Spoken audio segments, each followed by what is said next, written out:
छत्रपती शिवाजी महाराज स्त्री शिक्षणाचे प्रथम पाया घालणारे महात्मा ज्योतिबा फुले, घटनेचे शिल्पकार डॉक्टर बाबासाहेब आंबेडकर यांना क्रांतिकारी अभिवादन करतो। त्याचबरोबर आजच्या या रायगड लोकसभा मतदारसंघाच्या निमित्तानं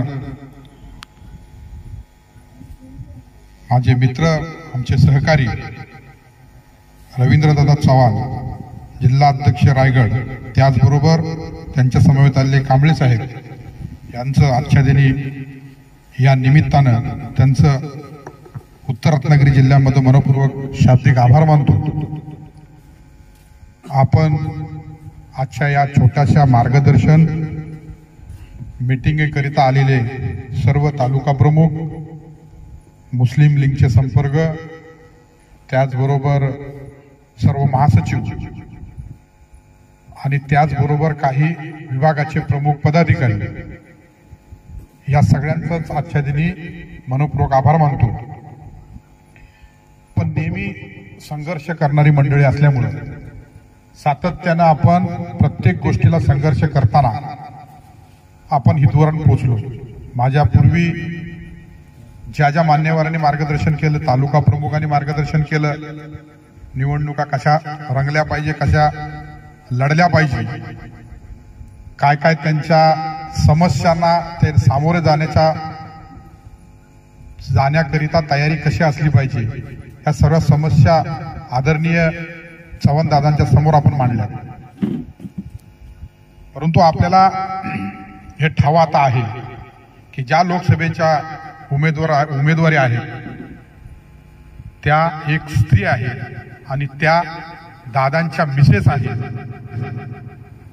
आणि ही खूप मोठी गोष्ट आहे। ज्या दिवशी मी पहिला फोन केला दादांना, तेव्हा मी दादांना म्हणालो की दादा, जर तुम्ही लोकसभा लढवली असेल तर मी शुभेच्छा केल्या नसत्या, परंतु तुम्ही एक लेडीजला उभी करून लोकसभा निवडणुकीसाठी उभे राहताय, म्हणून तुमचा मनपूर्वक आभार मानतो। मानसिकता बदलण्याची भूमिका आहे।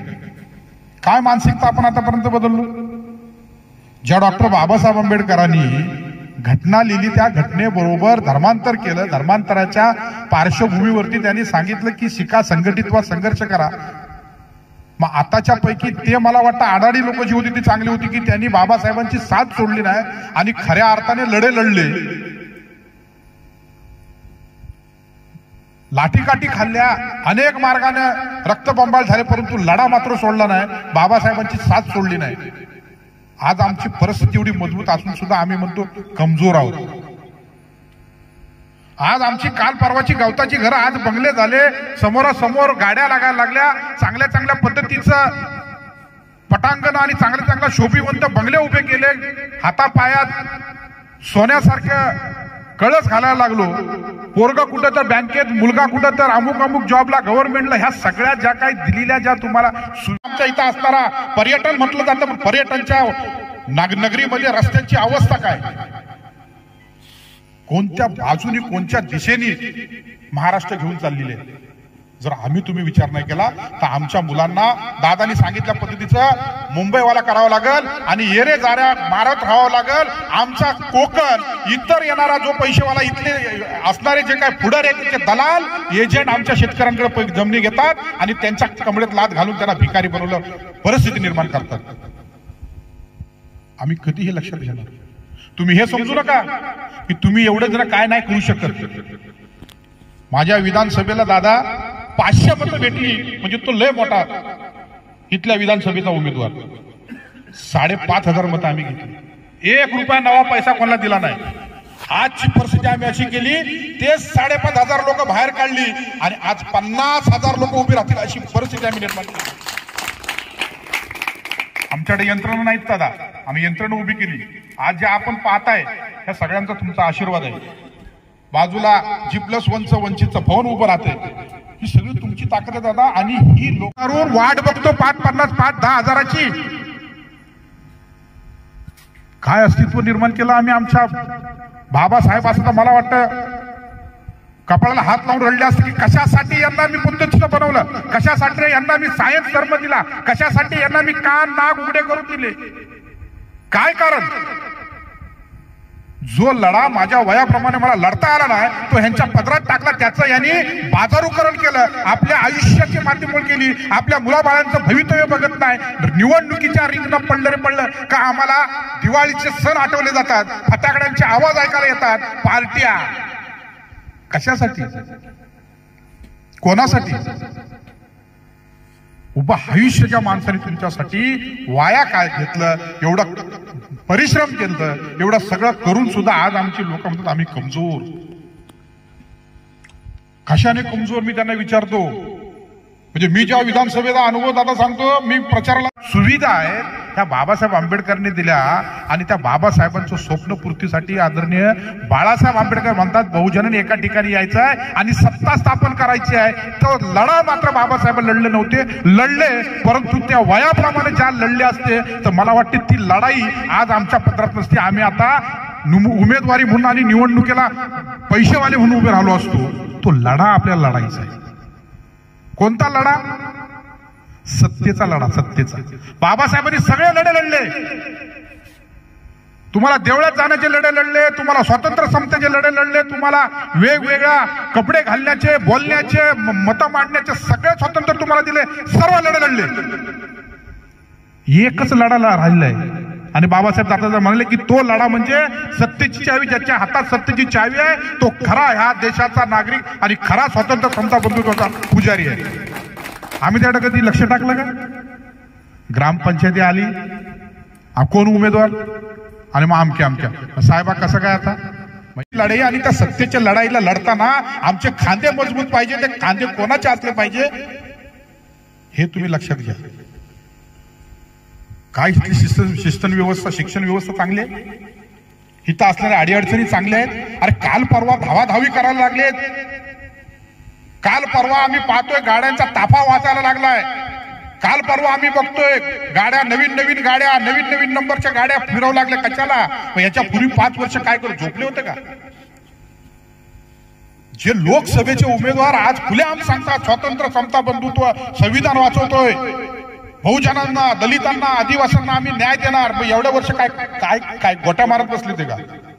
कशाचा विकास झाला? कोणाचा विकास झाला? कोकणामध्ये आज आमच्या हाताला काम नाही, बेरोजगारांचा प्रश्न आमच्या. आज तुम्ही जरी म्हणाल की आम्ही काय करणार, गप्पारबा म्हणत असेल मी मॉमेंट नाही, मी एकटाच अण्णा, मी बाकीच्या लोकांना कसं करू. पण तू गप्पारबाईला माहिती आहे अण्णा जादूची गनिमी कावा. गप्पारबाई अक्का हा म्हणताना मुसलमानांना, मुस्लिम समाजाला एका ठिकाणी आणण्याची ताकद ठेवतो दादा, आणि चिपळूण मध्ये एका ठिकाणी आणण्याचा प्रयत्न गप्पारबाई करणार याची शाश्वती आहे मला. इथं असणारा कुणबी समाज आमचा एवढा प्रेमळ आहे दादा, एवढा आदर सन्मान आहे, परंतु नेतृत्व दिलं जात नव्हतं दादा. मी जेव्हा जिल्हा अध्यक्ष झालो, मी जेव्हा विधानसभा लढवली, आमच्याच बगलबच्चे, आमच्याच सगळं काय, आम्हालाच शिवराय फुले शाहू आंबेडकर सर आमच्याच घरात सांगणार, बाहेर जाणून सांगण्याची ताकद निर्माण केली नाही आणि म्हणून हा कुणबी समाज मागे राहिला. त्यांना खऱ्या अर्थानं कुणबी समाजाला जर आपण सांगितलं तर शिवराय फुले शाहू आंबेडकर समजून सांगितलं असतं तर मला वाटतं आजची परिस्थिती सत्यात परिवर्तन झाली असती आणि ती होईल या अपेक्षेने आम्ही काम करतो दादा. खऱ्या अर्थानं कुणबी समाज अपेक्षित आहे बाळासाहेबांकडे आणि त्यांना आम्ही मतं मांडण्याचे सगळे स्वातंत्र्य तुम्हाला दिले, सर्व लढे लढले. एकच लढा राहिलाय आणि बाबासाहेब दादा म्हणले की तो लढा म्हणजे सत्तेची चावी, ज्याच्या हातात सत्तेची चावी आहे तो खरा ह्या देशाचा नागरिक आणि खरा स्वातंत्र्य समता बंधुत्वाचा पुजारी आहे. आम्ही त्याकडे कधी लक्ष टाकलं का? ग्रामपंचायती आली, कोण उमेदवार आणि मग आमक्या साहेबा कसं काय आता. मग या संध्याकाळी मग काय एक चपटी आणि 5, 50, 100, 200, 500, 1000. आतापर्यंतचा इतिहास आहे. इथं म्हटलं जातं दादा, मी जेव्हा विधानसभेला उभा होतो म्हटलं जायचं माझ्या तोंडावरती, अण्णा जाधव कशाला लढताय, अहो तो तुमचा कार्यकर्ता, तो अमुक वाडीचा अध्यक्ष संध्याकाळी माझ्याकडे येतो आणि ते चपटी घेऊन जातो, चपटीसाठी माझी वाट बघतो. आमच्या वाडीतले अध्यक्ष एवढं मोठं बाबासाहेबांनी दिलेलं योगदान विसरून वाट बघतो 550, 10 हजाराची. काय अस्तित्व निर्माण केलं आम्ही आमच्या बाबासाहेब, असं तर मला वाटतं कपाळाला. कशाने कमजोर मी त्यांना विचारतो. म्हणजे मी जेव्हा विधानसभेचा अनुभव दादा सांगतो, मी प्रचाराला चाललोय, माझ्या बरोबर विद्वान समजदार समाजाचे काम करणारी मंडळी बाजूला आहे, जाता जाता तिकडे त्या ऑफिसमध्ये घुसून डायरेक्ट आले आणि माझ्या पत्रात वापस थांबील. का रे अरे आम्ही दुनियाचे शहाणे आहेत. या जिल्हा अध्यक्ष पदावर आलो म्हणजे आम्ही काय येडे गवळे आहेत का? आम्हाला अख्खी हिस्ट्री माहिती असते, कोण कुठे जातो, कोण काय करतो. येडे समजले का आम्हाला? आणि म्हणून दादा ही जी माणसं आहेत ती हातावर मोजणारी आहेत, परंतु ही खऱ्या अर्थाने शिवराय फुले शाहू आंबेडकर मांडणारी विचारांची लोक आहेत. ही खरे बाळासाहेब आंबेडकरांना मानणारी लोक आहेत. खऱ्या अर्थाने लढाई लढण्यासाठी यांच्या खांद्यावरती आपण निसंकोपपणाने आणि विश्वासाने यांच्यावरती दुरावा. नाही तर मी तर बाजार उभा केला असता. यांना माहिती आहे माझ्या सगळ्या सहकार्यांना बाजारात भाव निर्माण करणारा अण्णा जाधव आहे. बरोबर आहे का नाही? एक ठिणगी मारली असेल तर आज इथं पुरा मैदान म्हणजे 9 मार्चला आपण बघतो प्रत्येक कार्यक्रम आपल्याला माहिती आहे आम्हाला दादा बाजार कसा उभा करायचा. परंतु खरी